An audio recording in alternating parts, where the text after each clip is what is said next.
L'installation électrique comporte 7 sécurités différentielles que je vais présenter dans cette vidéo. La première est une sécurité générale en amont de l'onduleur de réseau, associé à ces deux batteries de secours. Si cet interrupteur différentiel ne peut pas être réarmé, donc il s'agit de cet interrupteur-ci, voilà, dans le tableau en phase, noté en phase. Si cet interrupteur ne peut pas être réarmé, cela peut être dû à une défaillance de l'onduleur SOFAR. La première action à faire, ça va être de l'isoler de l'installation par son bypass, comme je l'ai expliqué dans une autre vidéo. On a ensuite une sécurité différentielle pour chaque phase. Donc, je peux montrer ici, il s'agit de la phase 1, donc c'est organisé par rangée.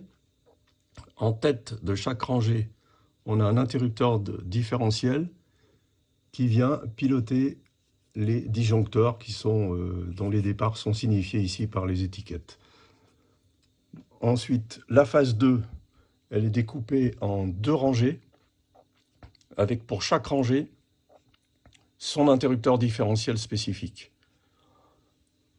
Enfin, la phase 3,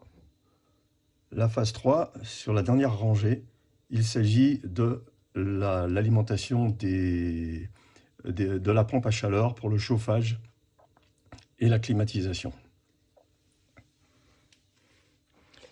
À la dernière rangée, à l'extrême droite de la dernière rangée, ici, on trouve un disjoncteur de départ vers le pool house et la cave à légumes buanderie.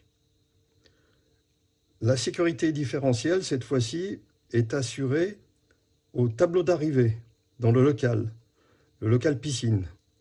Et elle va couvrir les équipements suivants. Donc les éclairages terrasses et les jardins, les tondeuses, l'abri de jardin, la cuisine d'été, la pergola, la piscine avec sa pompe de circulation, le traitement UV, l'électrolyseur, la régulation pH, le volet de piscine, le Wi-Fi piscine et enfin les alarmes barrières infrarouges. Le dernier interrupteur différentiel, il se situe ici et il concerne les chargeurs pour les véhicules électriques.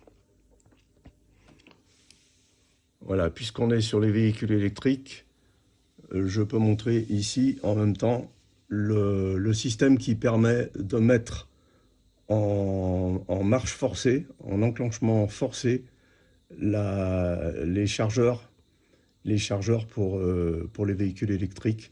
Donc en fait, on appuie sur le petit bouton ici. Là, par exemple, je l'ai mis off. Et ici, je le remets on. On peut faire la même chose depuis l'application MyLight, depuis le téléphone.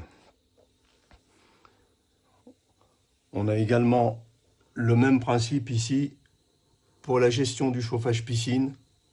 On a aussi, ici c'est noté, une marche forcée. On appuie sur le petit bouton. Bon, je ne vais pas le faire parce que là, on est en mode hivernage. Mais quand on appuie sur le petit bouton aussi, on vient mettre la tension d'alimentation sur la pompe à chaleur piscine. Voilà. Je pense que j'ai fait le tour. J'ai fait le tour de l'installation. Et je pense n'avoir rien d'autre à ajouter.